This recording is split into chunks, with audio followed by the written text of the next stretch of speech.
ఈ విత్తనాలు అనేటివి ఇట్లా చిన్నగా ఉంటాయి. దీని గుత్తులు గుత్తులుగా కాయలు కాస్తాయి. ఈ యొక్క మీరు చెట్టుని ఇట్లా గుర్తుపట్టుకునే విధానము, ఈ పూత అనేది బయటకు ఉంటుంది ఇట్లా. దీని విత్తనాలు అనేటివి ఇలా జాయింట్లల్లో ఒక్కొక్కడ 20 నుంచి 30 విత్తనాలు వస్తాయి. ఆకులు వచ్చేసి ఈ విధంగా ఉంటాయి. ఇట్లా ఆకు గరుకుదనం ఉంటుంది. దీన్ని గుర్తుపట్టే విధానము, దీని ఆకును ఒక్కటి కనుక నములితే చేదు, కారము, వగరు ఉంటుంది. ఇవి చర్మ వ్యాధులు కనుక మనం ఈ ఆకులు తెంపి రాసినట్టయితే ఈ చర్మ వ్యాధులు కూడా తగ్గిపోతాయి. డయాలసిస్ పేషెంట్లకు దీన్ని కనుక కషాయం కనుక పెట్టించినట్టయితే, ఉదయం సాయంత్రం కనుక డయాలసిస్ పేషెంట్లకు మనం కషాయం పెట్టిస్తే కషాయం ద్వారా ఆ డయాలసిస్ అనేది కూడా తగ్గిపోతుంది. క్రియాటిన్ పెరిగిన వారికి కూడా మెల్లిమెల్లిగా క్రియాటిన్ అనేది, ఫస్ట్ క్రియాటిన్ ఉన్నప్పుడే మనం దీన్ని కనుక ఉపయోగించుకున్నట్టయితే క్రియాటిన్ అనేది పూర్తిగా తగ్గిపోతుంది.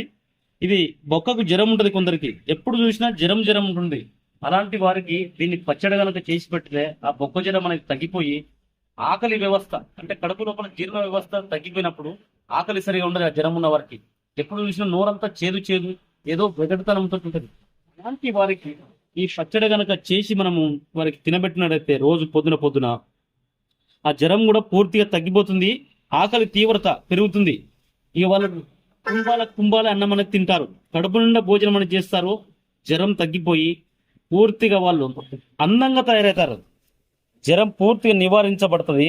అయితే ఈ మొక్కను మీరు ఎవరైనా కావాలంటే ఇలాంటి మొక్కలు అనేవి పెంచుకోండి. నిజాన్ని ఎప్పుడైనా గుర్తించండి.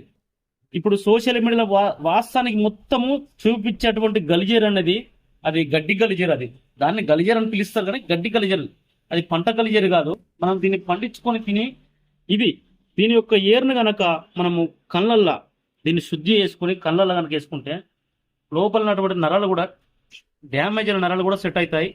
కంటి చూపు పెరుగుతుంది. కళ్ళలో కొందరు కళ్ళజోడు పెట్టుకుంటారు, ఆ కళ్ళజోడు కూడా పూర్తిగా తగ్గిపోతుంది. దీన్ని ఆవు పాల ఆవిర్ల మీద దీన్ని శుద్ధి చేసి సానరాయి పైన ఒక నీళ్ళ పొట్టేసి దాన్ని ఇట్లా రంగరించి ఈ కళ్ళల్లో ఒక పప్పు వక్కంతా ఇంకొక వక్క వేసుకున్నట్టయితే వారం రోజులు వేసేసరికి మీ కళ్ళు మెరుగుపడి ఈ కంటి దోషాలన్నీ మొత్తం నివారించబడతాయి. తమ్ముడు దీన్ని తీసుకెళ్లి దీన్ని జాగ్రత్తగా పెంచుకో.